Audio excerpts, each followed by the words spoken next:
What is it? Solid white or existing? Can we open it? Brighter white. Okay, I have it, yes, okay. okay, so here's the voyage. Yes. Cul-de-sac they just put No? in. Oh, yeah, okay. It's right here. 4 houses.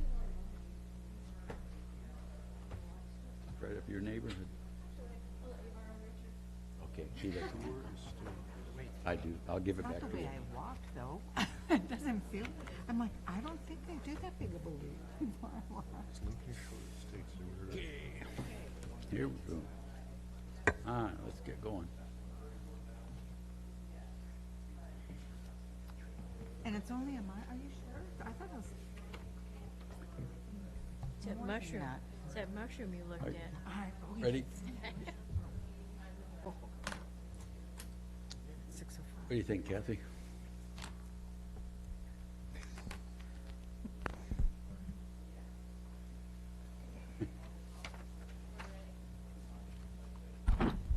On record. Call to order the City of Lincoln City City Council meeting of Monday, October 28th, 6 p.m. Roll call, please.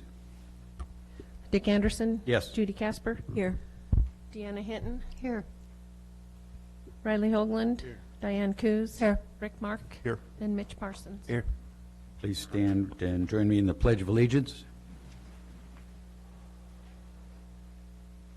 I pledge allegiance to the flag Flag of the United States of America, to the republic for which it stands, one nation, under God, indivisible, with liberty and justice for all.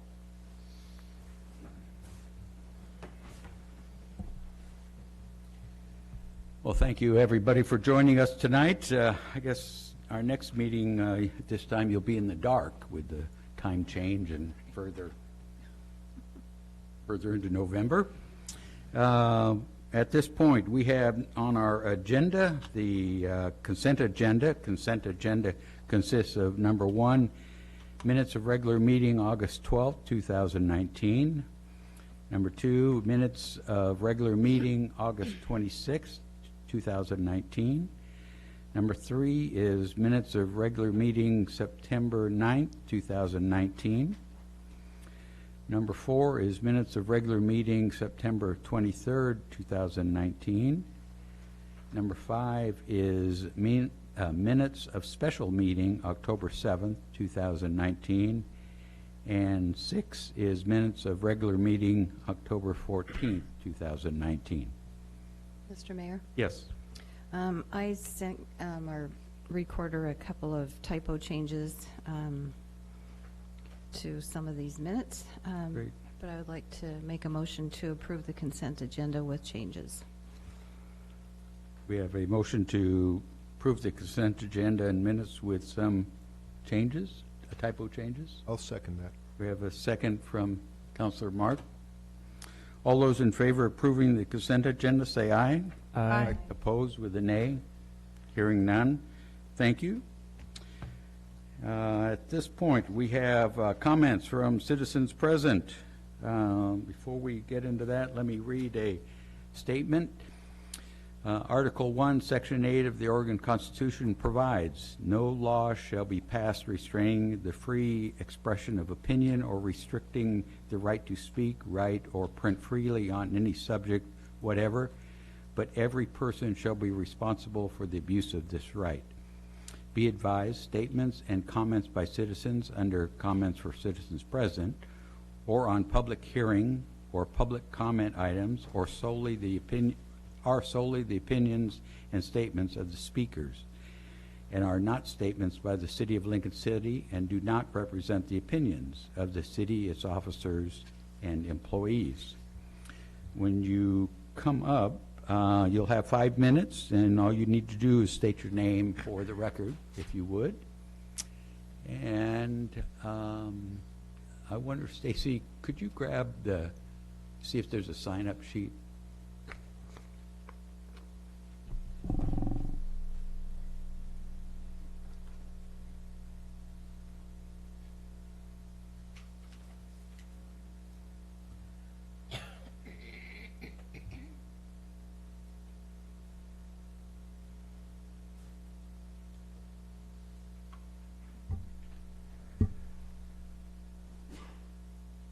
Ladies and gentlemen, we're not very popular tonight for comments, but Bob Huckabee, come on up, please. Bob? Oh, there. We only have one. We'll try to get a few more out of the crowd. Does that mean I get 25 minutes? No. Nice try, though. I'm Bob Huckabee, and I am the president of Lincoln Shore Star Resort over between Northeast 44th Street and 50th Street. We're right next to the casino. We are here tonight to request from the council a change in the tree protection and removal law. We have 55 lots in our neighborhood, which of 44 of them have houses on them. 2 are being built right now. And in the past 10 years, the trees have grown so tall that the view of most of the residents is gone. And it didn't change our taxes. We're still being taxed as view lots and we're a gated community. And we understand that. But we're here tonight to request a change in the 17.52.220 tree protection and removal. I've put a letter in the folders I've given each one of you. Our first option, which we have presented to the planning department many times, is to be able to top the trees.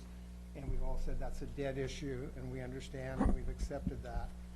So we met recently with the mayor, and we are proposing tonight to change the law for communities like ours to be able to remove trees that go over 20 feet and replace them with trees that will not grow over 20 feet. In our development, that would probably be about 50 trees would have to be removed and replaced. In my lot alone, I have 4 trees next to my house that are right next to my house that when I first moved in 10 years ago, I topped them, and I've kept them topped ever since, and the trees look beautiful.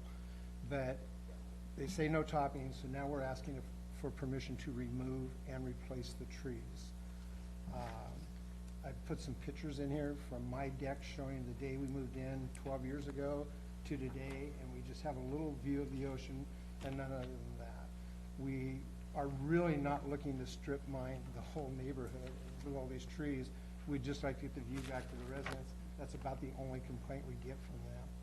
Being a gated community, we take care of our own roads. We do all of our own maintenance.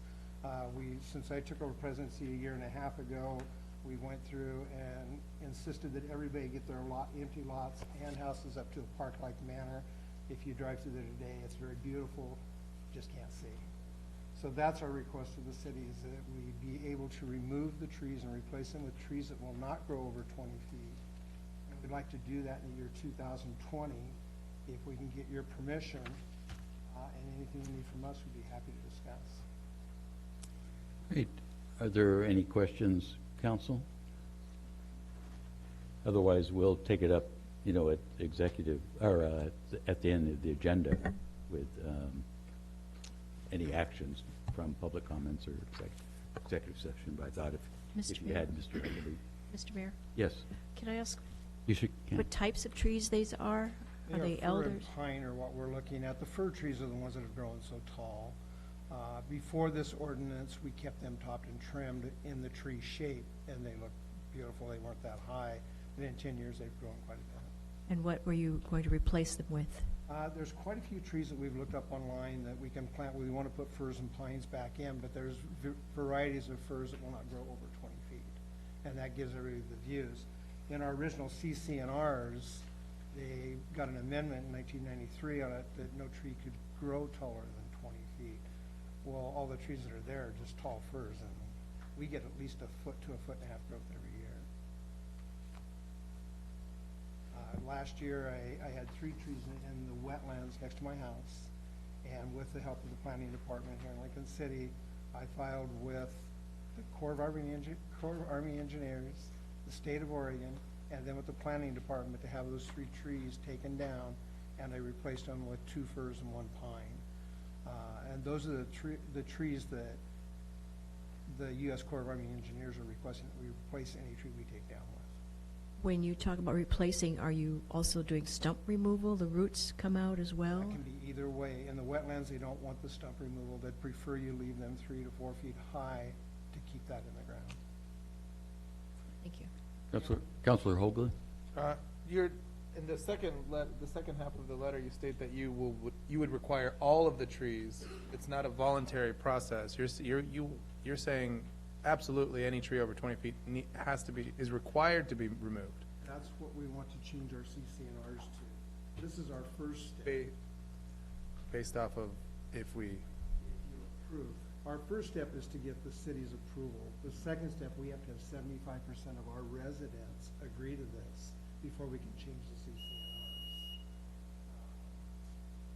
A lot of the trees in there are like birch trees or poplar trees that they've dropped a seed and a seedling has grown, and a lot of those would replace with better trees, whether they be the firs and pines, because those are just growing out of control. is there a field? Is there a field here? I mean, you've attached pictures, so I'm wondering, are you wanting to cut the trees in the common areas and not necessarily on the lots? No, the majority of the trees are on the lots. There's 2 lots, which I own one of, that are blocking most of the people's views, and that's where the majority is. It's lot number 26 and lot number 27 on the map behind the pictures. And those are the ones that are blocking the majority of everybody's views, and those are the ones that would be, that's the area we need to get down first, and that would give everybody probably 75% of the So, council, this really isn't the time to debate this. What I would ask us to do, you've got a packet, a lot of information there. When we get to the agenda item, our direction really would be to direct staff to, if you so desired, to look at the tree ordinance and, given in light of this testimony, decide whether we want to debate it further. And I live in Portland, but if you need another meeting, I can come down anytime. Great. All right. Thank you very much. Thanks for the packet and coming forward. Thank you.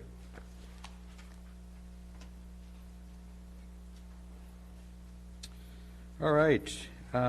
We have then, next item, oh, I'm sorry. Yeah, other public comments, those who neglected to sign up. Mr. Nerakis, of all people, you. Okay. Taken. Good evening, Mr. Mayor. Good evening, Mr. Mayor, council members, staff. Thank you for attending the city business week after week after week after week. I also want to thank you for holding the line of demarcation, the demarcation line of Northwest Jetty against the further eastern incursion of BRDs. Thank you again. Good night. Thank you, sir. Stay with us. Anybody else who didn't get a chance to sign up would like to make comment tonight? Seeing none, we'll then move on to the agenda. And by the way, as we go into the next agenda items, public hearings, we've got a change in the agenda. If you look forward to K 14 and 15, should have been public hearing items, but actually there's not enough time that has run on the public notice, so we're going to move these to November 25th. So 14 and 15 will be moved to the 25th of November meeting. If there's anybody here, this would be on the Nell Scott West Devils Lake Bike Pedestrian Improvement Project, the public hearing, and the other was the wastewater dewatering screw press competitive bidding exception. So if there was anyone here for testimony on either one of those, it would be November 25th. Okay? So let's move ahead then to public hearings. We have continuance on the agenda for ZOA 2019-08. This is the Design Review Standards public hearing. Staff has asked and recommending that council continue this public hearing all the way to February 24th, 2024, February 24th to 2020 meeting. If you recall, we've been having work sessions on the design standards. Matter of fact, we have more of that tomorrow at a work session. So it seemed premature to be having a public hearing on this. So by consensus, is there anyone who doesn't want to go with that recommendation of a continuance? Hearing none then. So considered a continuance to the 24th of February, 2020. We do have another public hearing, though. This is the Bard Road Sewer Local Improvement District public hearing. I'll now declare that hearing open. And I think the question on the table, first and foremost, is any conflict of interest from any of the counselors? Hearing none? Okay. Stephanie, if you could give us a staff report then. Certainly. Good evening. So last council meeting, we passed a resolution, an intent to create a reimbursement district and we moved forward, and now we're asking for the council to go ahead and, let's see, what are we asking you to do? Create the district. So background on this project, there are about, there's many areas in the city that don't have sewer. They're currently on septic system. This area is one. We've had interest in this neighborhood for many, many years. The issue there is we've got 17 properties in this district from Bard Road, and pretty much from Bard Road in the intersection of 101 and just past where it's developed area, just past where it turns into open space and starts winding around. So it's just the developed areas, really that full straight stretch. And then when you start bending toward Agnes Creek, that's all open space, and that's not in the district. So this would serve 17 properties. A total assessment to sewer this whole area is $210,271.50. So of the 17 properties, there are existing, 11 of them are developed. They're zoned multifamily, and the other lots are not developed. So what we did is we looked at the potential development and assessed those lots for full potential development, multifamily development. So there's one lot that can only be divided as it is an existing single family. The rest of them are all multifamily. So what happens is we assessed each property based on, again, their potential multifamily units.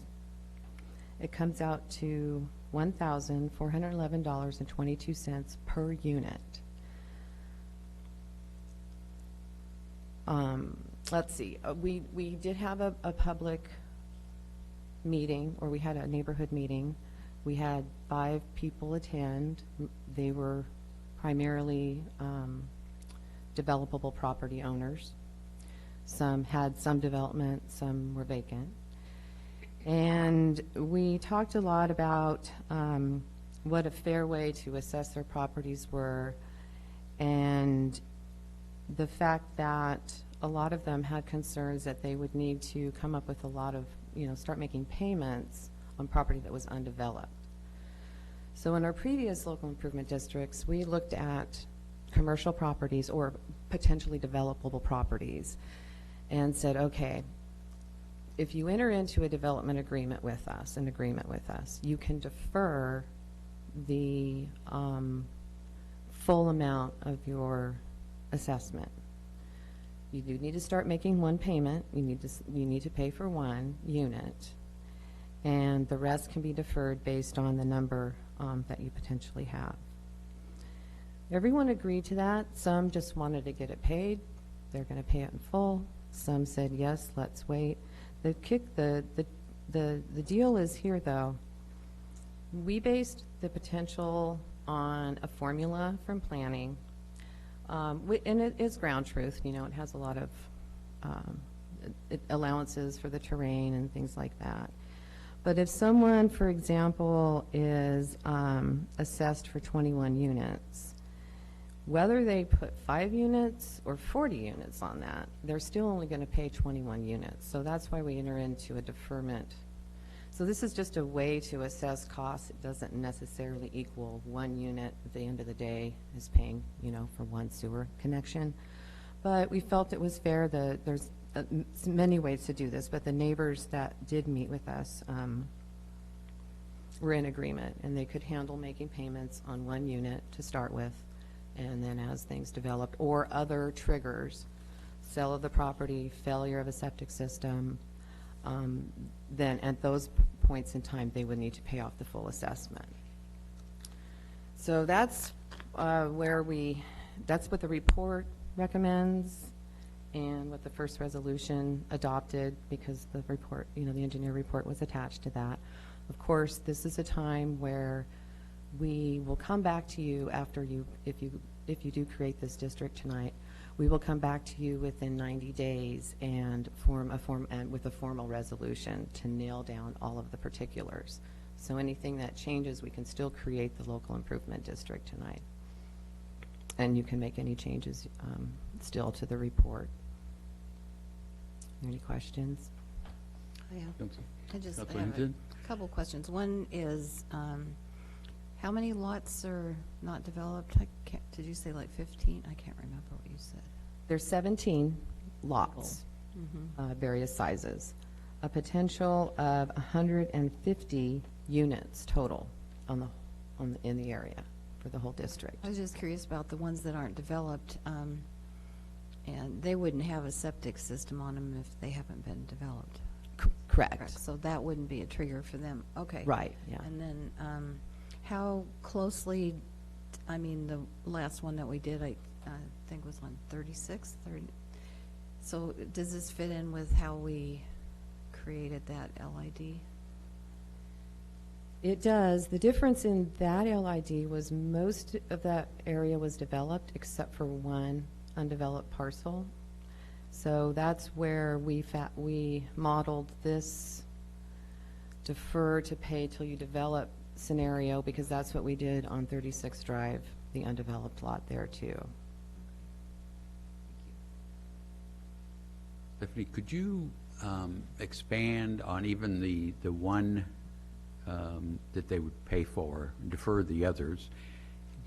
Are we using a financing package on that one? And I'm remembering again that we could finance the cost of system development charges and besides the pumps and stuff. Is that in play? So if I understand right, yes, they can also go ahead and finance the assessed, the full assessed amount. And in our code, we now have a process for financing system development charges when they're a part of a local improvement district. If we put it in the resolution, the formation resolution, you just direct us to do that, we'll put it in the formation resolution if we bring it back. So can you remind me, that'd be the system development charges as well as the assessment for the main. What about the pump, the line to the unit, or did we finance the whole package? I just can't remember. We had an attempt a couple years back to do some kind of DEQ loan, low interest loan program, which did not go forward. Okay. So I don't think the on-site improvements have any financing. Okay, so it'd be the trunk line and the system development charges that could be financed. Correct. Yeah, and not the line from the, or not the. But So the question was not the pump, because that's on the house, and then the line from the trunk line to the house or unit. But I thought for 36 we called it a system and everything got rolled in, or am I wrong? That's correct, and yes. So on 36, part of that district could have been served by gravity, but we served it by low pressure to save a few $100,000. So we included the pumps as part of that assessment because it was an overall benefit for the cost. They're still, however, responsible to install the pump, decommission their septic, and connect to the sewer. So it's all the on-site costs, except in that case, we did finance the pump. But that's the only time we financed pumps, or So it's not- used them as, added them to the LID. So it's not relevant for this project? No. Okay. Other questions? Mr. Mayor, yeah, I'll just mention I owned a house in Washington State years ago and had to hook up to pressurized sewer and had to put in that E1 pump, and it was pretty expensive. So is there an option to, I mean, most homeowners, if you had to suddenly do that, would be quite a burden. So what we're looking at are 11 developed sites. So it would be those 11 that would actually have pumps and lines. Right. And they would be on the pressure line, yeah. not on the gravity. And the others are undeveloped, so they would just be paying the in front of the house, or in front of the property assessments. Their system development charges stuff wouldn't take place until they did something. So it'd be the 11 developed. Well, and actually 2 of those are on the gravity portion of this as well. So they don't need a pump. So they won't need a pump. So I guess the question would be, is there any prohibition against financing The pump? yeah. I mean, well, obviously we've done it. Well, the question is, I believe our ordinance requires you to connect, is it within 4 years of a pressure line being in front of your Well, for property? local improvement districts, they'll have the full 20 years unless they fail or they sell, Yeah. unless their system fails So we or would they be develop. charging them for a pump that's not Not there. connected. That would be so- the other thing. So until they sell the property or their septic fails, that would trigger hooking up to the line in front of them. So theoretically, there's one house, one unit that's got a failing septic now. The others would just have the assessment for the trunk line at this point. And we are financing that. I'm just Or wondering we- if it would we have make, that capability. I don't know if it would make comply, what would be the drawback to us? We would have to, It's a budget we'd have to drawback, come yeah. up with cash that otherwise the homeowner would have to come up with. Yeah, we've got so much budgeted for these LIDs to do the financing the trunk lines, quite frankly, and until they come back in, and the 20-year creates a burden in essence for us, the bank, because it's a slow pay in order to replenish to do some more. And I imagine the homeowner could get conventional financing to, I mean, it was my whole project, as I recall, 15 years ago, 13 years ago, was $24,000 with city permits and everything. So it was quite a burden, but I guess guess you could just get conventional financing for that if you needed to do that, and it wouldn't be a whole lot different than having the city carry it. City's less expensive, Sure, but how much less, yeah. 2% over the base rate, right? 2%. So that's actually not so bad, 4%. Why don't we take some, Counselor? You know, a few things. I remember when we did the 36th Street, you know, and that by assessing them as the potential, we kind of forced them into making that type of thing. And I remember that that was not a really good feeling for some of those individuals. And what would be a way in which we don't do that again?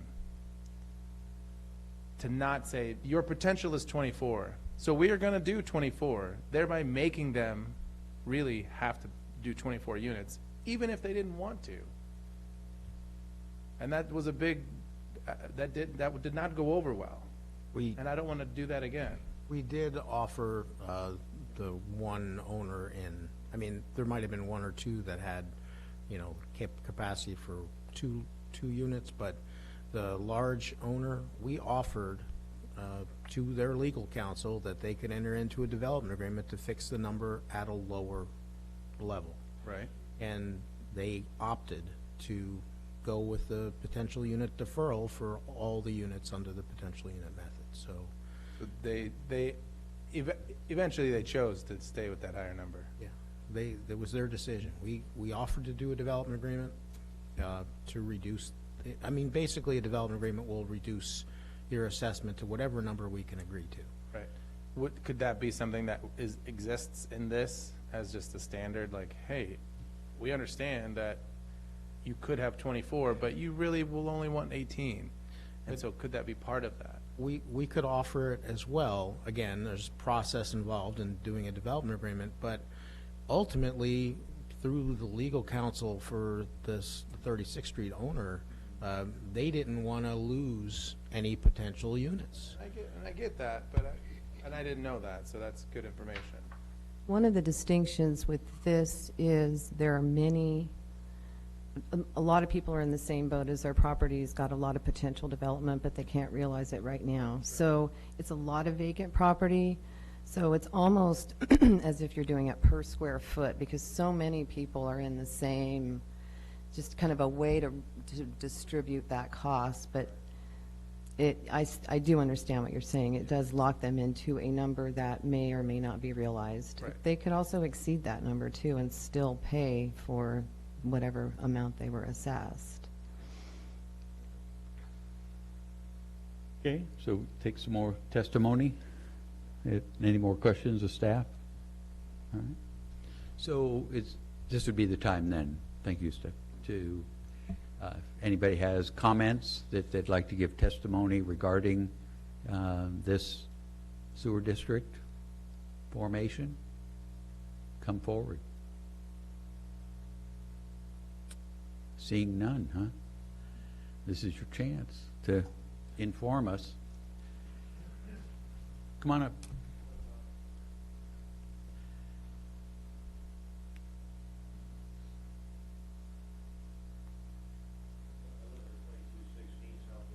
Road, and I have one parcel at 100 feet. Right. Before you get too started, could you just give us your name? Robert M. Thomas. Thank I you. have one parcel, I just paid the taxes for a year, and it's 400. And I have a parcel next to it where I made a lot of improvements. It's like a circular driveway, which is kind of far out, but I did it. Spent $35,000 on it about 15 to 20 years ago, and I've been paying around $2,000. And it's a one-bedroom house. Was moved on the property in 1978, and it looks like it's been moved on. The outside siding is, you know, some boards are a little longer than others. You know where the foundation is. I mean, it's patched in. I painted it 3 times just to so the dry rot T111 wouldn't fall off. You know, so, I mean, it's just hanging in there, one bedroom. But I had a good I built out in front that circular drive. I built out the 35 grand was in front of it, so I can go 2-story. I can make one bedroom into 2 bedrooms, and then you make the kitchen into a laundry area, and then close off the kitchen window and put a kitchen on the other side, and then go out about 35, 40 feet. You know, it's 4 foot overhang on the top level. You know, so I could make a real nice home out of it. But I still got an indebtedness of over 40,000, you know, on that.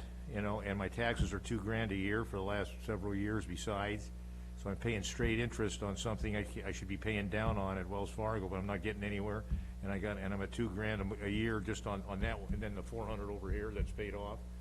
You know, so I'm stuck in a situation where I'm 76 years old, and I have to add another 25 grand onto what exists. You know, in the condition of everything, I'm pretty well buried. You know, and I'll never see the light of day. And I was just wondering, I'm a friend of Jim Drayton, you know, and he's in the excavation, you know, and he and I are pretty much on this assessment here. We kind of lead the list between the two of us on this assessment situation. And I was just wondering if there's any chance that we could pardon me, cut down on the backhoe or the excavation work, and since he's in the business anyway, and maybe do part of the digging, you know, for the trunk line or something, and cut down on the expense and work of the city. So this is we'd still be paid. We'd still be on the hook for the pump, you know, for hooking up, you know, for the hookup and the extension to the house, and the pump itself, you know. But the from 101 where he is, and then you got Jerry Olson with a great big fish bowl, you know, and then you got me for 300 feet, and then you're pretty much down at the rest end where you go up the hill. So there's at least 600 feet or more. And a lot more than that if you take in Jerry Olson, who knows Jim Drayton. They met at the last meeting down the street at the restaurant. But if we get a break on the excavation work on the main line, you know, the street's just, you know, you're going over the street anyway about every 2 months, you know, with gravel or grading or something anyway. So we tore the heck out of the street and put in the main line and set up the connections or something. You know, so you could just plug things in and get ready to hook up to the house. We cut a lot of time and expense off the street itself. Well, if that's a possibility. Well, fortunately, Mr. Drayton would have the opportunity to bid on the project, because that's the way the city would do this project, is a bidding process. And if he's so generous, it would lower the cost for everyone. Yeah. So that would be a good thing. The other aspect is from the trunk line to your house, you can cut a deal with him, because we're not talking about that. That would be your expense anyway. Right. So if he's, you know, so inclined. If I could talk to him, I'm trying to work with him on an LED program for his office down the street here, and anyway, I'll go back and maybe see him tomorrow or the next day, tell him I came to the meeting. He knows there's a meeting tonight, but I told him I'd be here. And I'll go back and see, maybe he can do a bid for just the work, clear down the, now as far as going up the hill, that's a different story, because you know, there's no homes or anything there. Yeah, So well, it doesn't go up the hill. The district It'd be dead stops end? right at the curve. it'd be dead end there, okay, yeah. So It's that, per the map, anyway. that's good, so I And it's pressurized. appreciate that. I'll talk to him and see if I can, you know, do something, yeah. But that would help everybody. I'm Yeah, sure that'd be a- everybody would be very appreciative, and, you Yeah, know, I mean, we're Yeah. both of us are looking at big bucks here, and then Yeah. Everybody else is kind of, you know, backing off on the whole thing, and that well, would tell make them it- free's a good price. We'd appreciate that. And the neighbors, your neighbors would appreciate it. So, you know, Mr. Drayton's a nice guy. Tom Peterson said it was a very good price, and Gloria end up owning everything. That's right.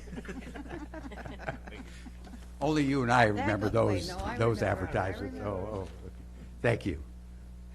Great. Tom Peterson. Any other folks that want to make a comment? Hearing none, then we'll take a motion to close the hearing. In the record. And, oh, excuse me, close the hearing and the record. So moved. So moved. Mr. Hoagland, Second. and Parsons got the second. All those in favor of closing the hearing, say aye. Aye. Opposed? Hearing none. Thank you. So, council, we're at this point looking for a motion to direct staff to return with a formation resolution consistent with the resolution you passed at the last meeting. Can I have a motion? Mr. Mayor, I will move that we direct staff to return with a formation resolution to order the construction of the local improvement and assess the costs against the benefited property owners. Is there a second? Second. Get the whole side of the wing, pick one. All right, we have a motion to approve, and a second. All those in favor, say aye. Aye. Opposed with a nay? Hearing none? Great. Thank you.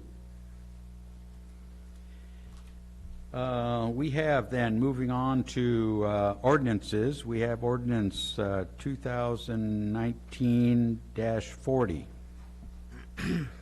Your Honor, Council, this is first reading of ordinance 2019-40, an ordinance amending the Lincoln City Comprehensive Plan map to apply the new future land use map flume designation of Recreation Resort Mixed Use, RRMU, to 22.29 acres of real property owned and controlled by the City of Lincoln City within the project known as the Villages at Cascade Head. Ask for approval of first reading, and if we get past that, then we can talk about it some more. Move a motion for first reading. So moved. Is there a second? Second. We have a motion for Councilor Hoagland and a second from Councilor Casper. Discussion.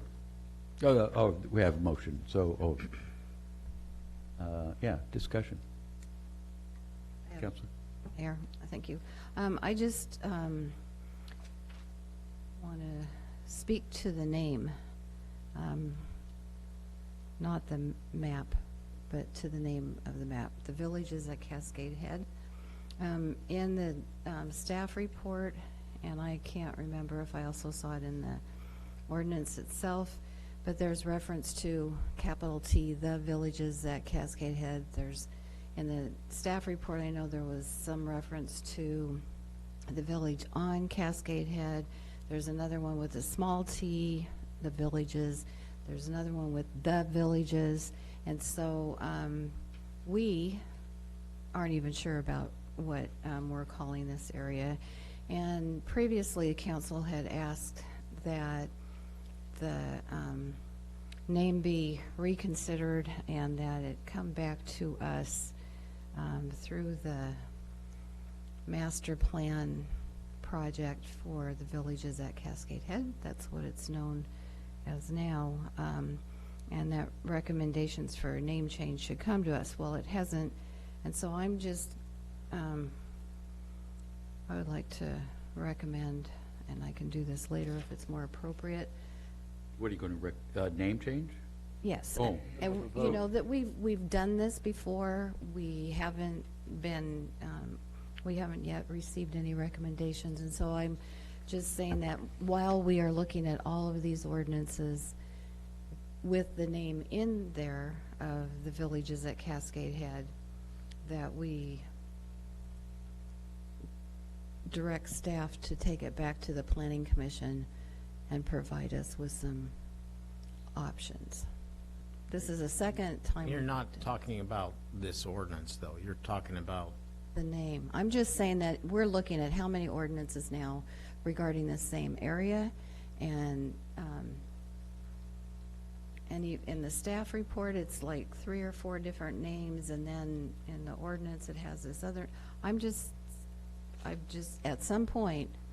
So, if I can, Councilor, when this area gets renamed, how does that retroactive, for clarity purposes, ordinances such as these? Well, legally, right now, the name of the project is the Villages of Cascade Head. Correct. And that's what got the timetable extension in 2012, and that's when you Google it, that's what comes up. And That's we what haven't it's- changed the name yet, and we haven't revised the master plan. What we're doing is placing a future land use map designation underneath that. So my question has nothing to do with that. My question is, when we change the name, we're not doing it tonight, I mean, that's not the ordinance in front of us, but when we change the name, how does it retro and kind of wipe out the old name? Well, What- and I'm just asking I about think that would process. probably be as part of a revised master plan. And we would probably, at least for a time, in adopting any new ordinances or approvals, we would probably refer to it as, you know, whatever we call it and formally known as, just so that we could track what project we're talking about. If I could, I just want to furthermore, if you go to packet page 65, it's a small t, the villages at Cascade Head, and that's in the ordinance. So even the ordinance itself doesn't. I looked at the HOA document, and it says the villages at Cascade Head. I'm just saying, can we be consistent, and we need to work on this name change, because this is confusing, hopefully not just me, but if something has a proper name, then we should be using it throughout all of our documents until we make the name change, and I'm going to request again that we do that. Okay, so what you're looking for is when we go to the second or reading, can we, or typing of the ordinance? Can we do Well, certainly for, this is something that if you want it to be, you know, capital T for, and maybe in parentheses, the villages of Cascade Head, we can go through, and that's actually authorized, the city recorder is authorized to make those changes. I can have my assistant do that. It doesn't really require anything special. Thank you for pointing it out, but we'll make it consistent. So if we could do that in the ordinances, that would accomplish that, and then we can deal with the name at another time. Okay? Other questions, discussion on this ordinance? Yeah. I just had one more to follow up that, and I'm trying to see if it's in this ordinance, but it's the same is true for the knoll. It shows up as the knoll with the capital T in some area places, and in others, it's just knoll. Is it just, Okay. and I think that thing needs to be renamed too. That just doesn't say how grand it really is, and it's just a knoll. I can. That's another situation. that. If we can do that, capital T for the no.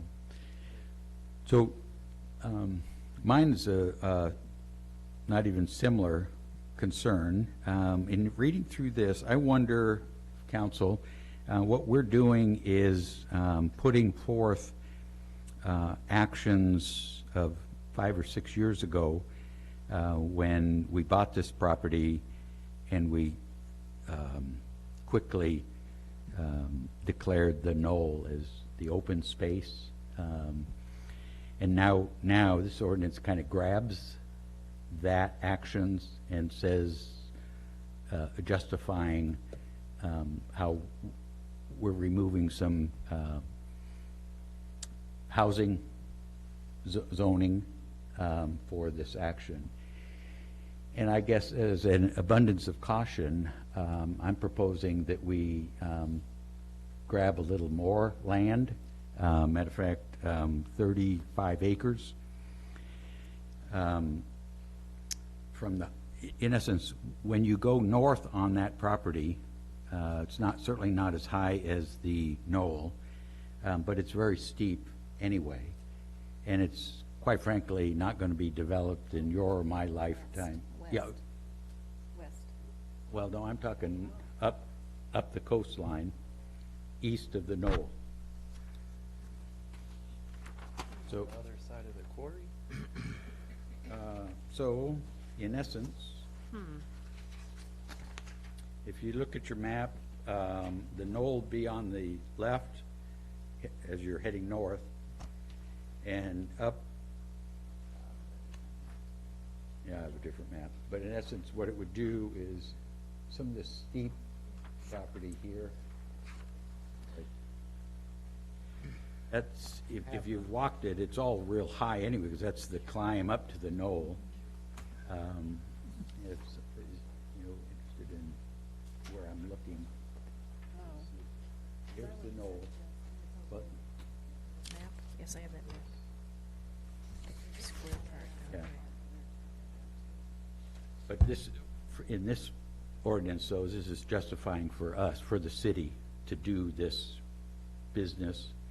What this would do is then, we're talking to the regulators over watching our actions, and we can show we're taking action now, because that's what we're doing with this business.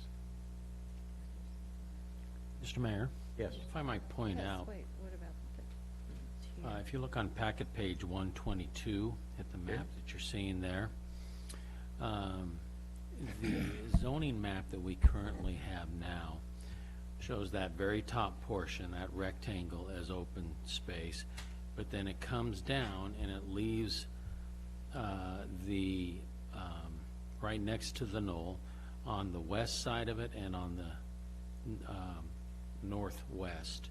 That is actually not designated in our current zoning maps as open space. One of the changes in this master plan is that that area is now included to be open space, although it is not beneficially designated as an open space area. I'm not sure if that's what you're referring to. Is it this west part, that 7.5 acres? Yep. Where, That's what we had talked about before, is this 7.5 acres? No. That's the west Yeah. of it? No, no. Why don't we include that, though? But not on this ordinance, so. But it Yeah. would add that because, area, the knoll, is designated. Right. In our zoning map is open space. The area to the west of the knoll Right. is not designated. This plan This- actually now says This whole part? we would designate that as open space. That's the same area you're talking about. actually, the 7 acres to the west are not, they're not designated open space. The Planning Commission recommended that, but that wasn't obviously advertised, and at our work session, we did talk about it being included as park or open space. So I'm just adding to your argument here. So Why what do wouldn't we you- include that? Mr. Mayor, what are you exactly saying? Because we're, The agency is what agency is it that we, DLC. DLC looks at these, our recommendations? And what we're doing is giving up residential developed land, zoned land, for this resort business, commercial.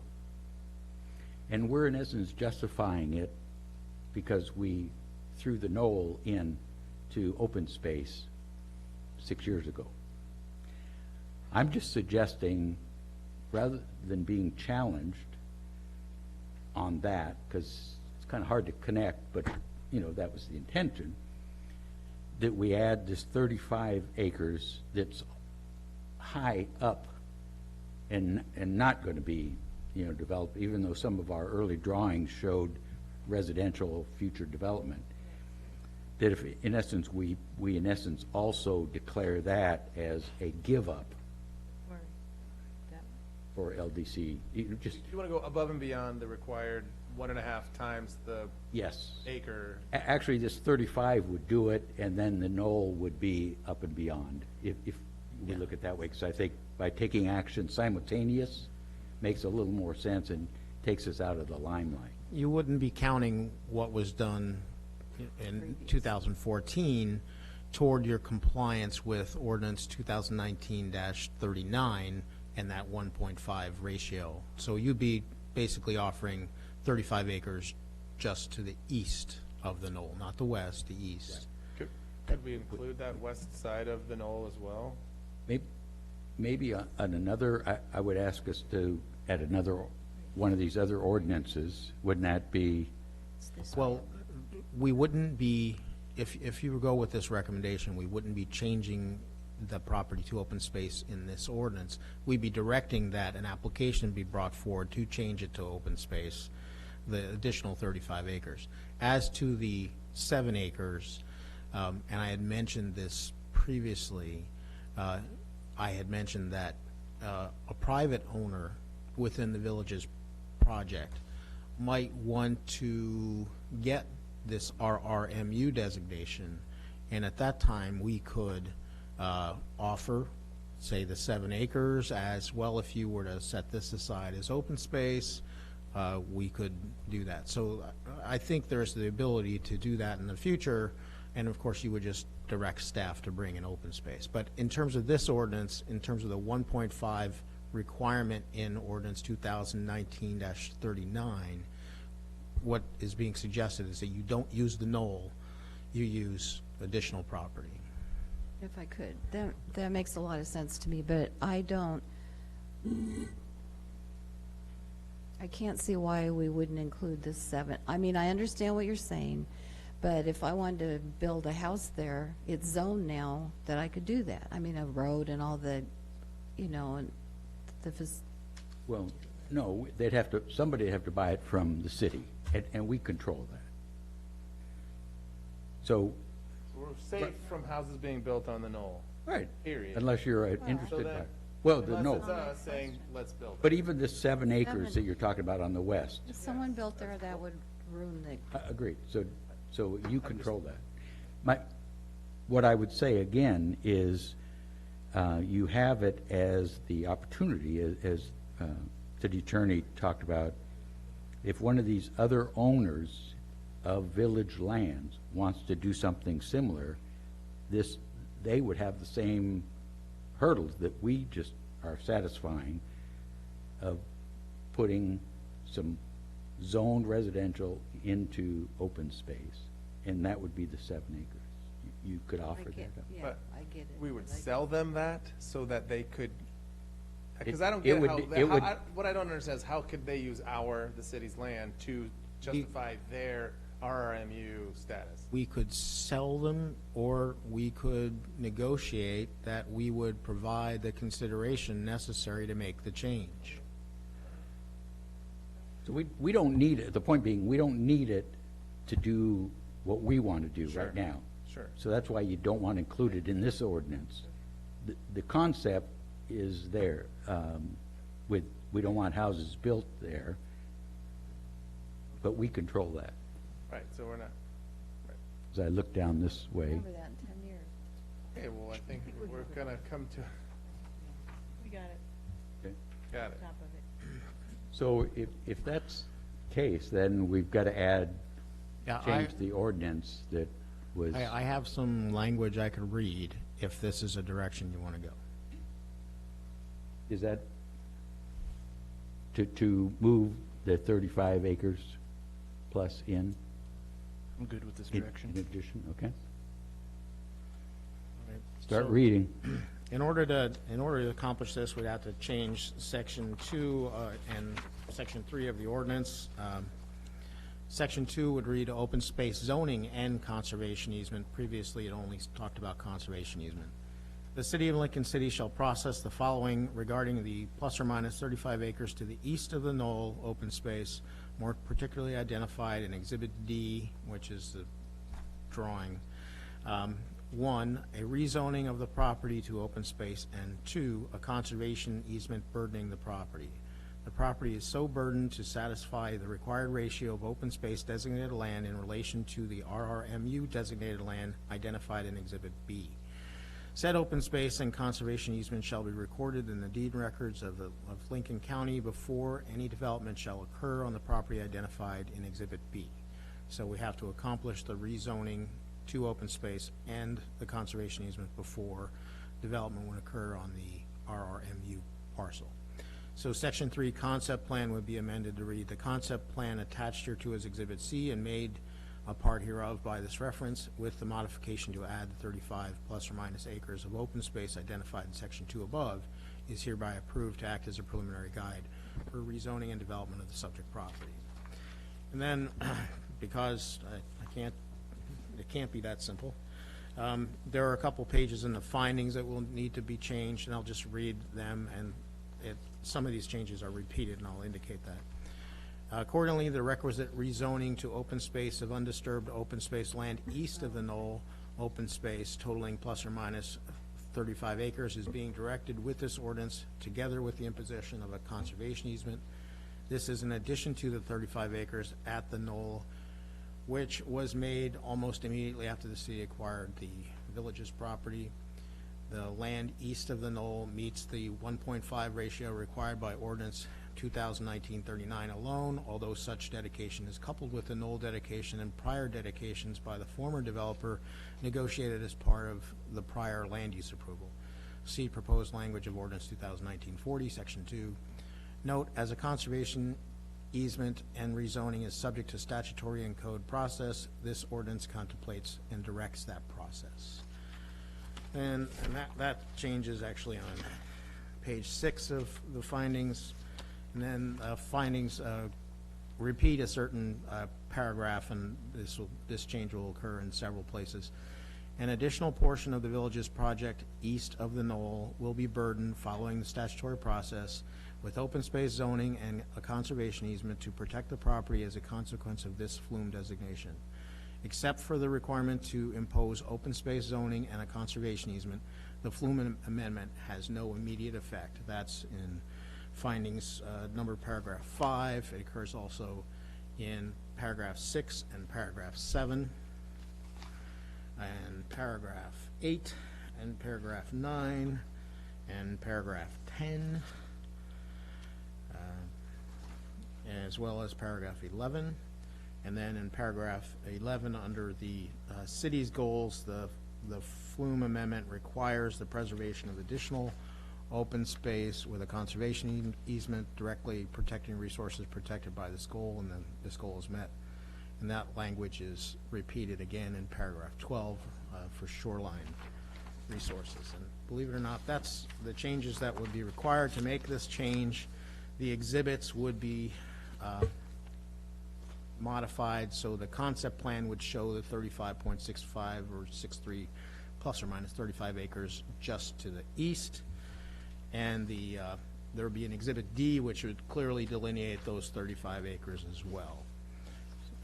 So in sum you would have about 70 acres of open space in addition to the 58 acres that was originally dedicated by the original developer. So with that, with those changes, and I don't think you voted on first reading yet, but ask for approval of first reading. Mr. Mayor? Yes. Bring up something that I think needs to be just noted of. Okay. Packet page 122, the concept plan map. Right.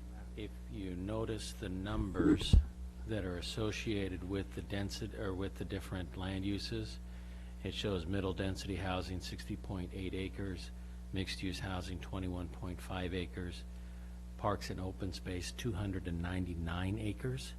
That is not an accurate number. That includes the area that says future residential.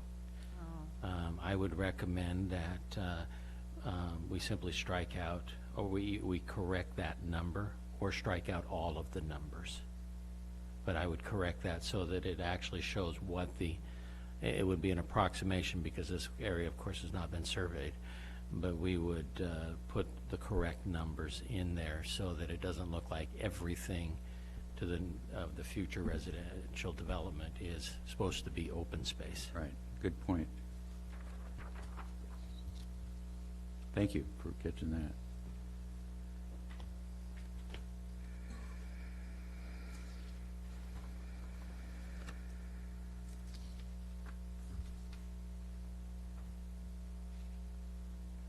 So we have a motion to approve With first changes reading. as read, and with the corrections With the as noted. corrections as read.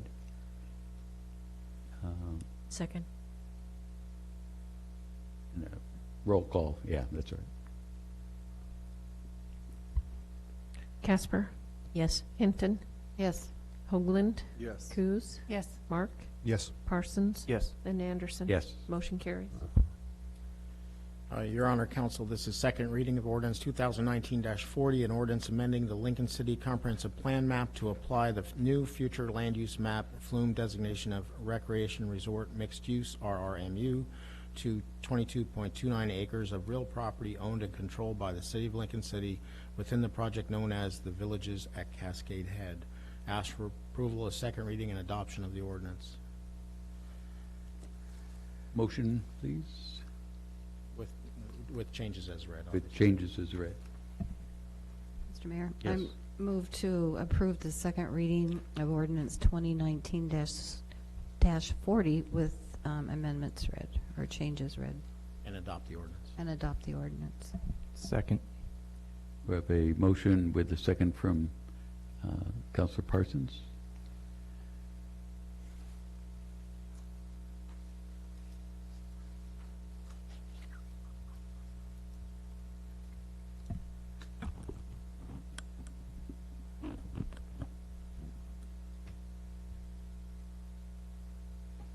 Yep. Hinton? Yes. Hoagland? Yes. Coos? Yes. Mark? Yes. Parsons? Yes. Anderson? Yes. And Casper? Yes. Motion carries. Thank you. Then we have ordinance number 2019-41. And Your Honor, Counsel, this is first reading of ordinance 2019-41, an ordinance amending the Lincoln City Comprehensive Plan map to apply the new future land use map flume designation of Resort Residential Mixed Structure, RRMS, to plus or minus 306 acres of real property owned by the City of Lincoln City within the project known as the Villages at Cascade Head. As was stated earlier, the changes will be made to the name, the Villages at Cascade Head, and to the Knoll. And we'll also ask the recorder to make sure that the maps are consistent with the prior ordinance that you just read. Ask for approval of first reading of ordinance 2019-41. Mr. Mayor, yes, I move to approve the first reading of ordinance 2019-41. is there a second? Second. And we have a second from Counselor Hinton. And again, this was the actual mixed-use resort residential mixed structure, and these are on the properties specifically owned by the city. Owned by the city, yes. Owned by the city.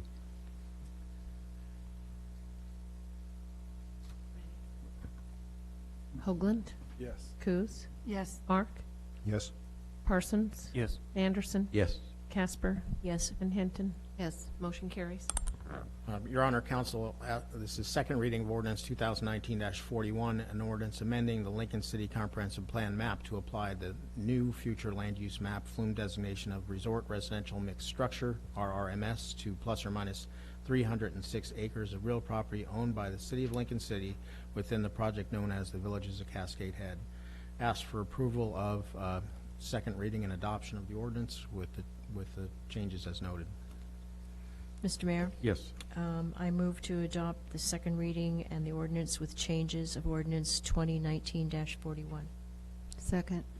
We have a motion with a second from Counselor Hinton. Any further discussion? Roll call. Coos? Yes. Mark? Yes. Parsons? Yes. Anderson? Yes. Casper? Yes. Hinton? Yes. And Hoagland? Yes. Motion carries. Your Honor, Counsel, this is first reading of ordinance 2019-38, an ordinance amending the Lincoln City Comprehensive Plan map to apply the new future land use map flume designation of Resort Residential Mixed Structure, RRMS, to plus or minus 42.65 acres of privately owned real property within the project known as the Villages of Cascade Head. Ask for approval of first reading and also with the notation that we correct the villages, the knoll, and the maps correspond with the prior approved ordinance. Mr. Mayor, Yes. I move to approve the first reading of ordinance 2019-38 with a notation to correct the names and map as discussed in the ordinance. Is there a second? I'll second. Have a second from Counselor Mark.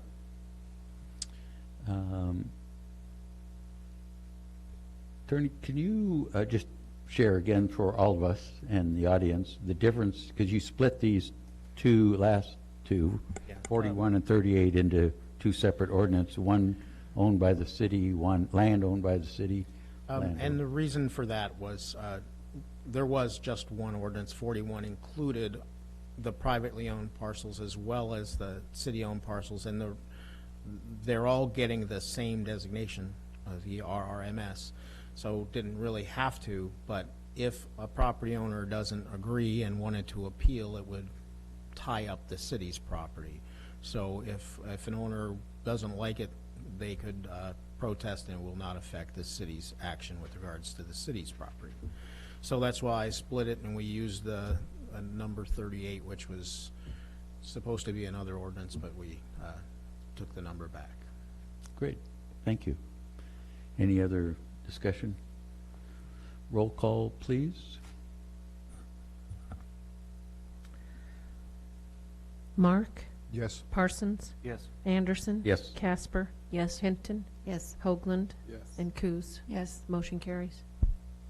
Great. Your Honor, Counsel, this is second reading of ordinance 2019-38, an ordinance amending the Lincoln City Comprehensive Plan map to apply the new future land use map flume designation of Resort Residential Mixed Structure, RRMS, to plus or minus 42.65 acres of privately owned real property within the project known as the Villages at Cascade Head.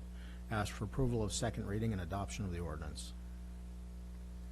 Mr. Mayor? Yes. I move to approve the second reading and adopt the ordinance of 2019-38. Second. We have a motion with a second from Counselor Coos. Any discussion? Do we want to, I think she add the changes to the motion. And include the changes on the... Oh, the notations and corrections as discussed in the ordinance. Great, thank you. Roll call, please.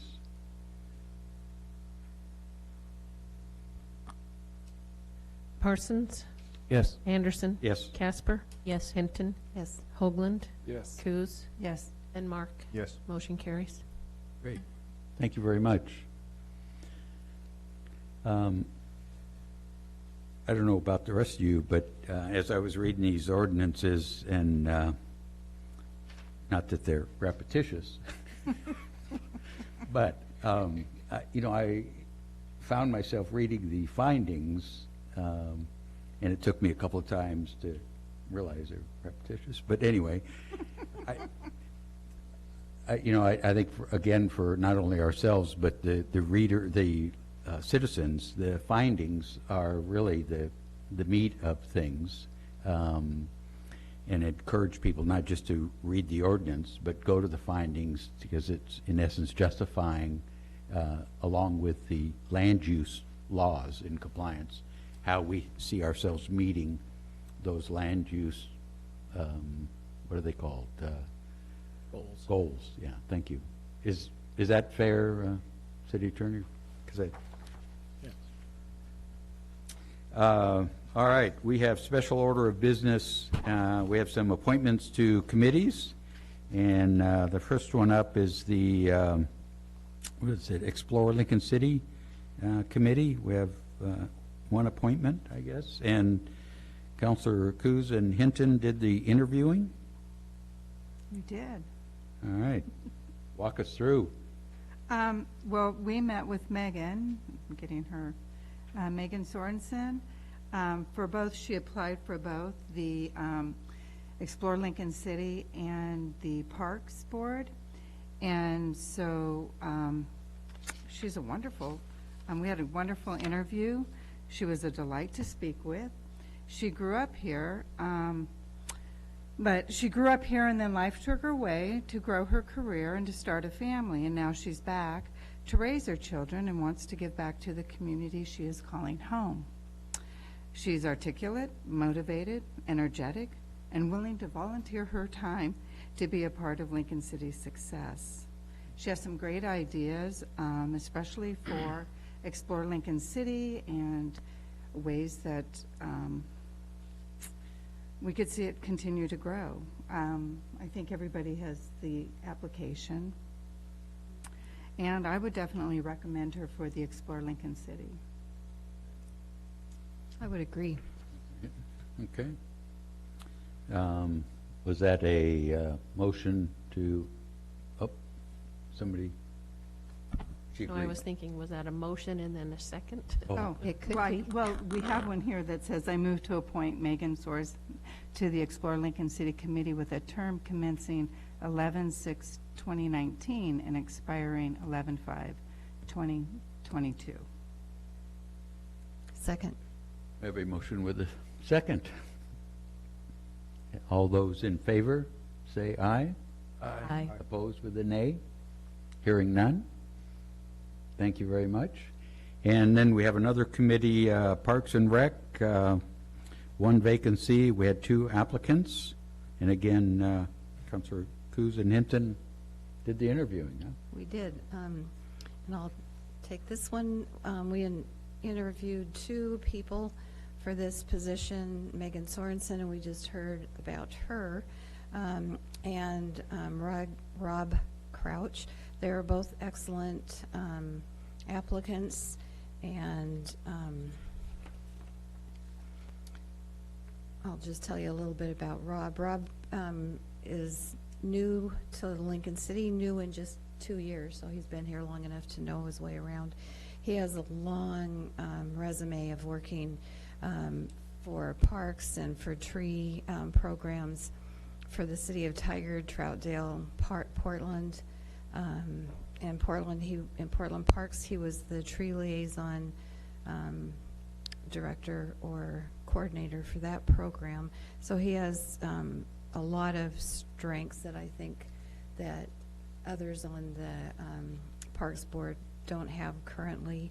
And so I would recommend moving Rob Crouch forward into this position, and understanding that Megan's great, and if we have an open seat, she would be really perfect for rounding out the board at another time.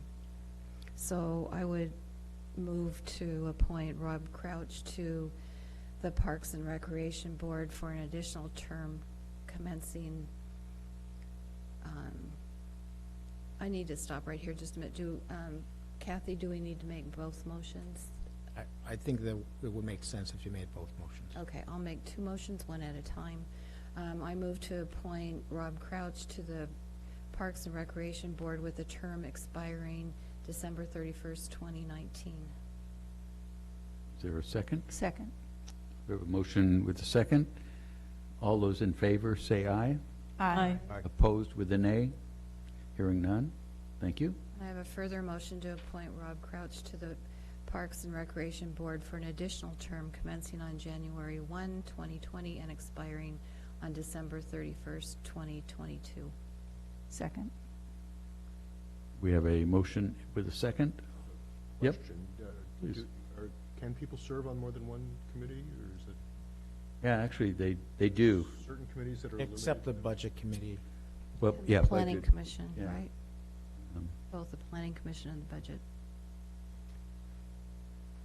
So we had a motion with a second on this to extend, and the reason for the second motion is because there's only 2 months left on the remaining term, and this saves going through this process again. Thank you very Yeah, much. we're showing a lot of smarts here. So, all those in favor of this motion, say aye. Aye. Opposed with a nay? Hearing none, thank you. Thank you for all the applicants. We can then go to, as I indicated, 14 and 15 on the agenda being moved to November 25th. We have approval of the final order. You found on your desk as you came the final order. This had to do with the Surf Tides Limited Partnership request, which we dealt with last council meeting. Your Honor, Council, I basically prepared this using the Planning Commission findings, but with some alterations to reflect what council brought forward about holding the line with the northwest jetty street not being crossed with commercial. And I made a mistake in that I indicated the vote was unanimous. It was not, so I'll remove the word unanimous. It's on page 2, I believe. Great. Any questions of council? Hearing none, I'd entertain a motion to approve the final order. Mr. Mayor? Yes. I would make a motion to approve the final order of 2019-02, and with the correction noted. The voting. Great. I will second that. And a second from Councilor Mark.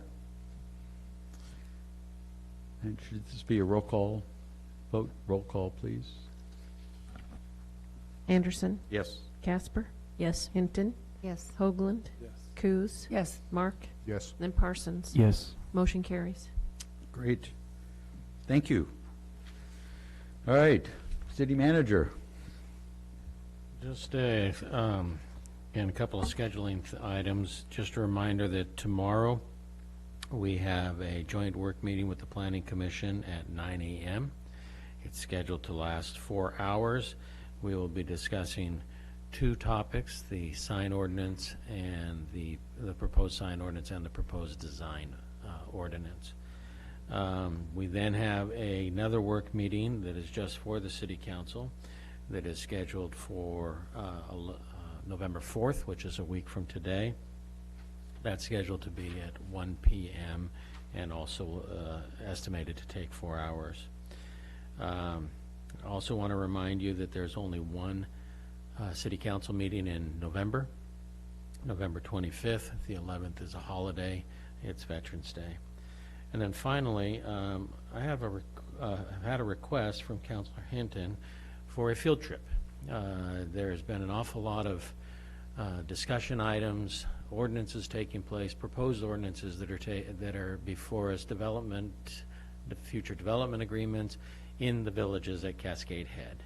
And it's been, and she has recommended that we look to take a field trip where we can all go and drive through that area, look at some of these properties that we're talking about, even hike up to the knoll so you can see from a higher vantage point what you're looking at.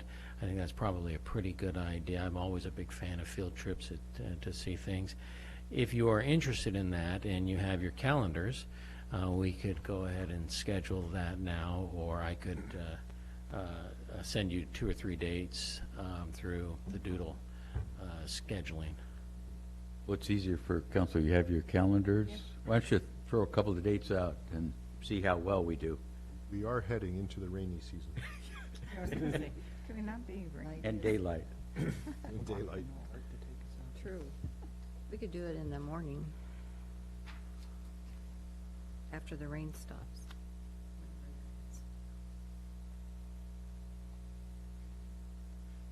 June. We're all available on the 11th. Well, this week's supposed to be beautiful. It is. It's true. I don't know.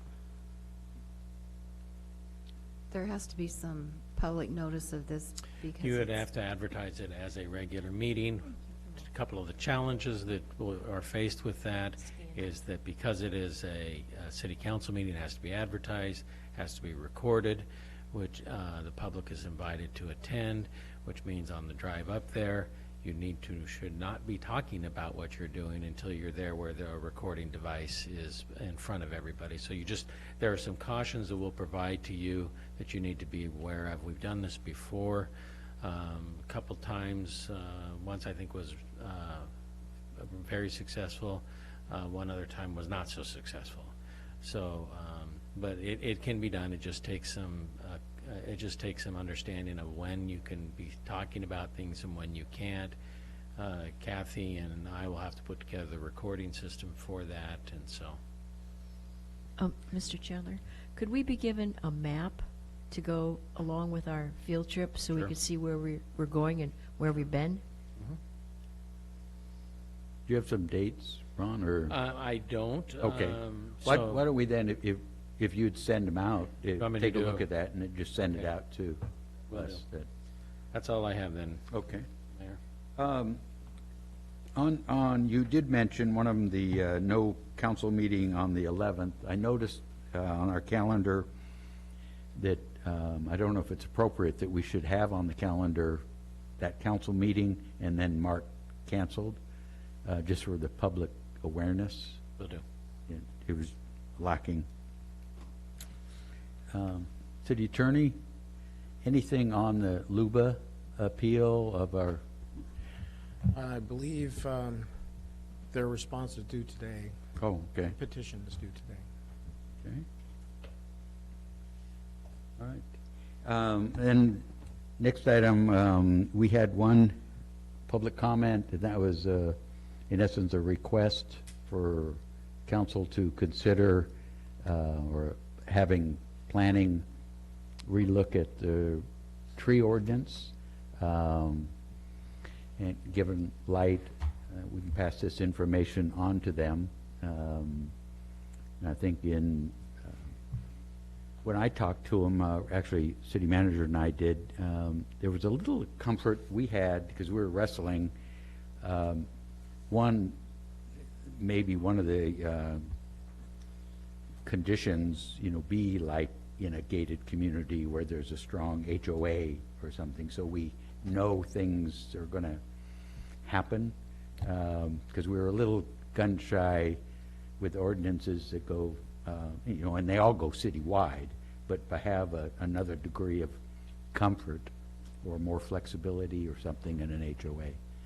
But we don't have to make those. That's what, at least for me, and Ron, we suggested he come forward to us, make a request. It would be up to us if we wanted direct staff. So if somebody wants to direct staff, I'd entertain a motion. I just have another comment. Sure. I also talked with their HOA, it was maybe 2 years ago, and they were trying to address the tree ordinance, I think, and that's when Richard Townsend was still here, because he was in that meeting too, and I think maybe Ron was even in it, but, so anyway, they've been for a while trying to work with the city to work this out, so this is great information. I'll make a motion to direct staff to come back with.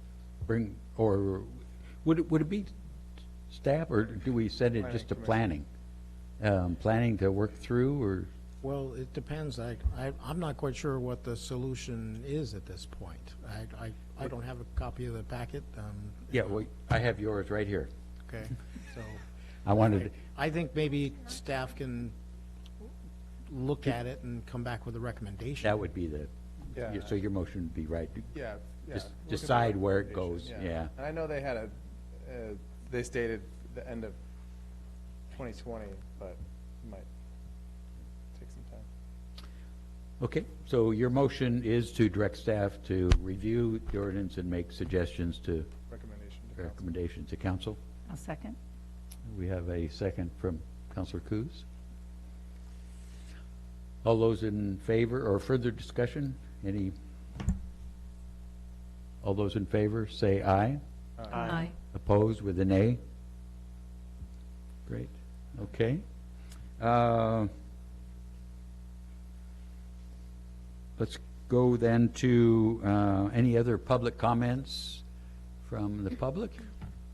Seeing, hearing none. Comments from city councilors? Councilor Coos? We missed you last meeting, but I missed being here. Oh, sure. no, you're all right? Councilor Cadsworth? I just wanted to comment about the new waste receptacle cans throughout the city. They're wonderful. They really brighten everything up and make it look clean and tidy, and it's just an eye-opener. It looks nice. The other thing I want to share with you, I've been traveling, and I ventured into a city that has a lack of housing. Surprise, surprise. Oh. And they have something going on called a renter's class. And it's where some of the property managers get together and offer this class about how to be a renter and what to do and turn off the water and expectations. And so they know how to be a good renter. And then a renter certificate is issued. And then when they go to rent a property, this means a lot of weight to the property owner, having completed this certificate. And I thought it was a really swell idea that I'd just bring along and share. Actually, Interesting. if I can, I know Family Promise has brought that into, for their clientels, because they often have issues around that. But that program exists even in Lincoln County, and we might, maybe what's lacking is a more public advertisement or something of those kind of sessions. But you're right, it's a heads up for the property management folks to. Is that it, Counselor Casper? Anything else? You're always bringing back such nice things on your trips. I know. Well, I just escaped the fire from Sonoma County the day it started, and I feel very fortunate, and I feel very sorry for the fire that's going on down there. I did also venture on my journey about a waste management program, which was in a campus, and it had a mobile of things that were recyclable, compostable, and whatever elseable it's supposed to be. And it was a real eye-opener, because there they were visuals, and they were hanging right over the 3 cans that put things into. And so I thought that was kind of a unique thing that could maybe be looked at somewhere in our schools or community center. Interesting. That's it. Councilor Parsons, nothing? Councilor Hinton? I would just ask if I could work with the city manager on our field trip itinerary, Feel free. where to stop, where to get out and talk, so we're all together out in the open. Just leave me my car so I could be independent. No. You all right? Counselor? Oh, you know, it's only 7:30, Counselor Mark. You know, no time limit tonight. We can't get back our 10 o'clock from last session. Thank you, Counselor Coos. Counselor? I am doing a celebrity serving fundraiser, as Mr. Chandler did a while back ago. It's the community, the recreation supervisor, Boone Marker, and I. Who knows? Well, I mean, you know, it's really not important. All that comes to mind is the Easter Boonie, but. Oh, smack talk, huh? Well, you know. But, so it's going to be held November 6th, which is a Wednesday at, I believe, 6 o'clock. And it's for Family Promise. So to clear the air, though it is labeled as the Battle of the Bachelors, we will not be fighting nor anything like that, but serving food. And I don't know, is whoever gets the most tips wins? It is, and let me give you a hint. If you sing poorly, they will tip you more to stop. All right. I was going to ask you for tips. Where is this? So this is at the Pig in Pancake at the north end of town. That's right. 6 p.m.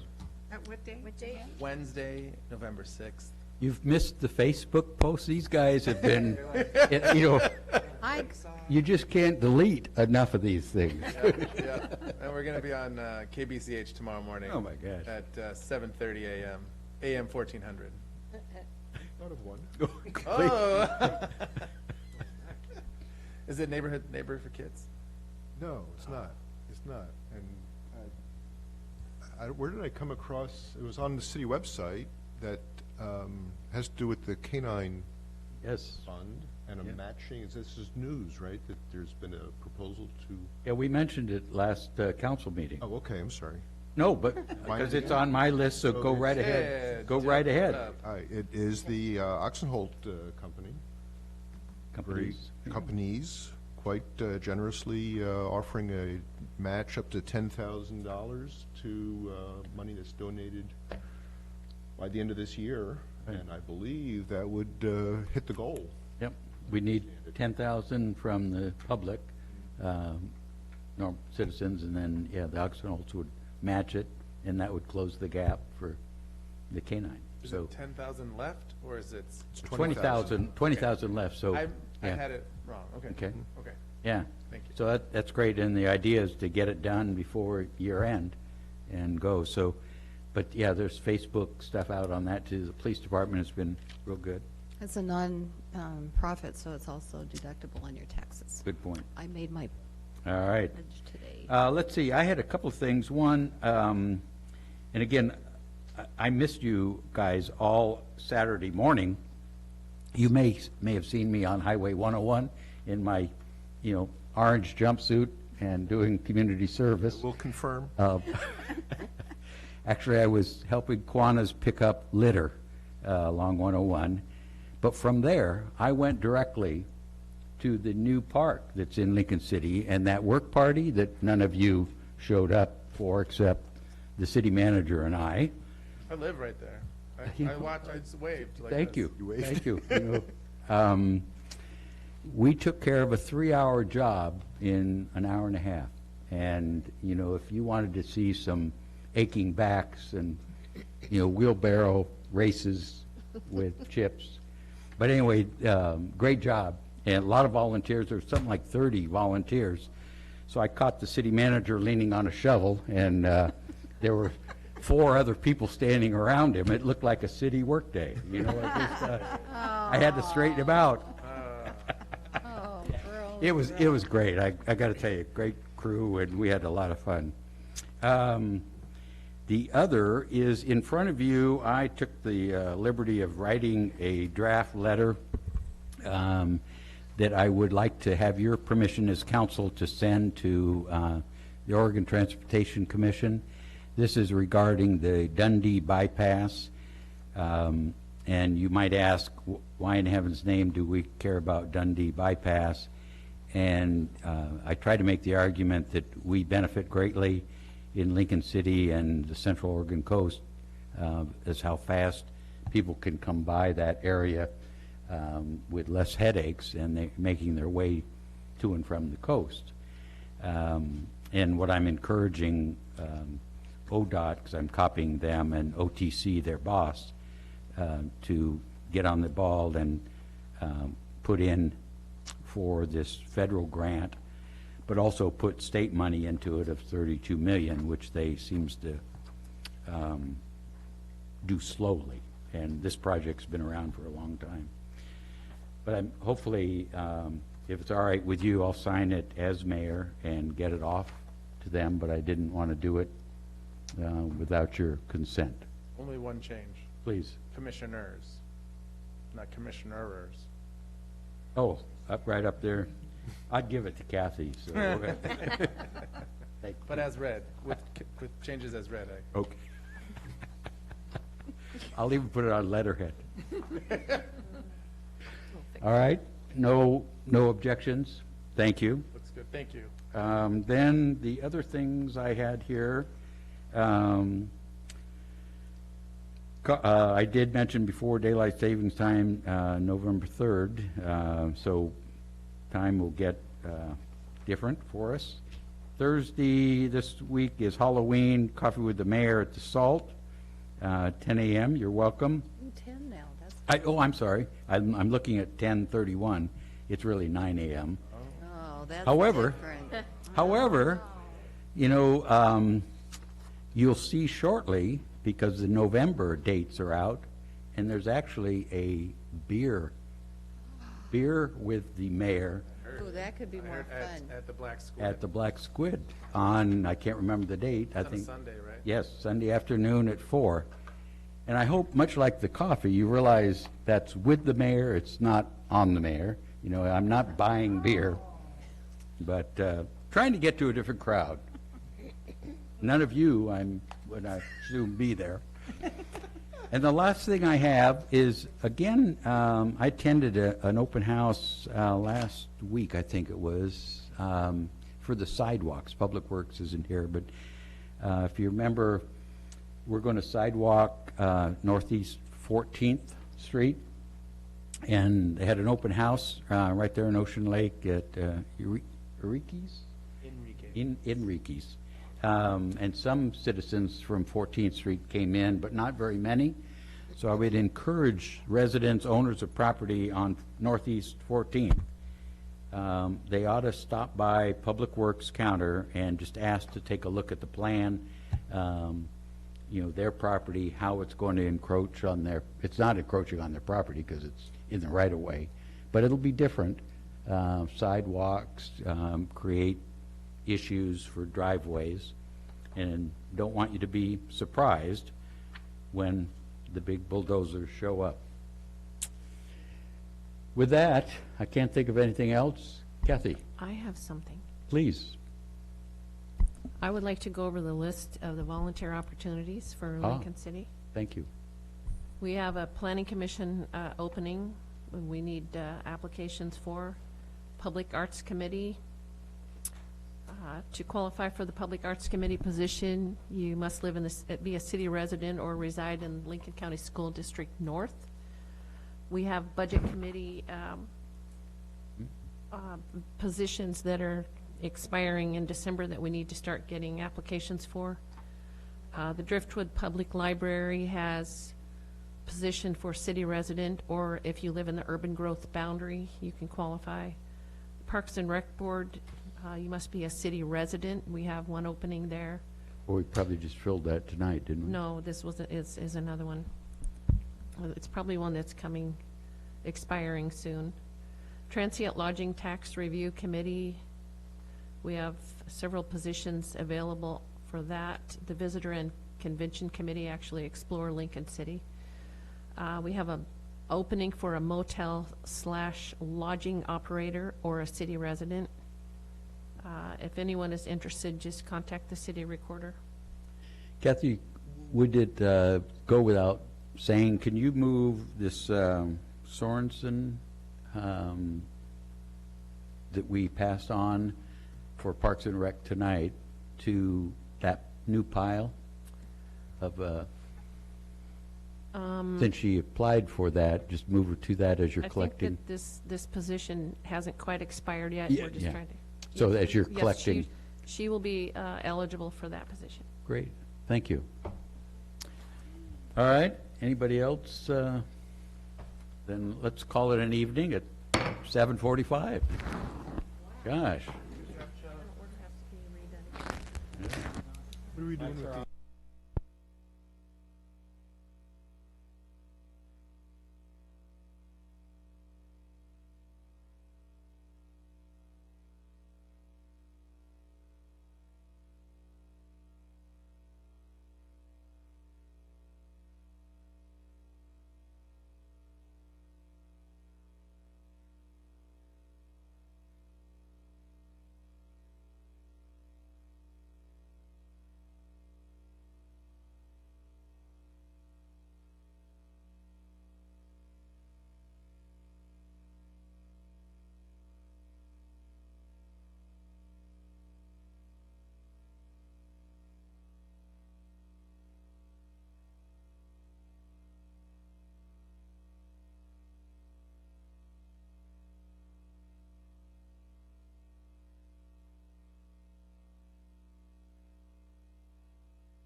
I'm confused. Oh, Right here? I do? Okay. What is it? Can we open it? Okay, Have- Yes, okay. okay, so here's the voyage. Yes. No? Oh, yeah, okay. Is right here. Right up your neighborhood. Okay, see, that's, I do. I'll give it Not back the to way you. I walk, though. It doesn't feel